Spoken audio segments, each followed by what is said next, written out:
In 2018, I was saying yes to everything, every request, every role, every responsibility. I said yes out of habit, out of fear, out of the belief that my worth was tied to being everything for everyone. But underneath the surface, I was exhausted, disconnected, burnt out. Something had to change.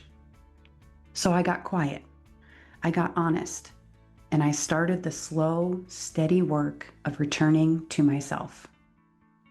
I learned to pause, to listen, to say no, not from a place of rejection, but from a place of self-respect. And step by step, no became my power tool, a boundary, a guidepost, a way home. Today, I lead with intention and clarity. I use the P.E.A.R framework, pause, explore, assess, respond, to check in with myself before making decisions, large or small.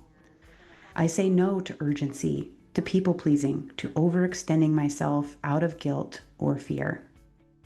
I say no to anything that pulls me out of alignment with who I truly am. I've found the community I once longed for, not in small talk over filling coffee orders, but in deep, intentional spaces where authenticity is the norm and connection runs deep. I've helped create those spaces through coaching, workshops, and transformational containers that honor the whole person. And most importantly, I've discovered my own enoughness, not through doing more, but through daily practices like journaling, breathwork, stillness, and reflection that remind me I am already whole. This is not just my story. It's an invitation for you to live, lead, and say yes only to truly what aligns. Thank you for walking this journey with me. Let's keep practicing the power of no together.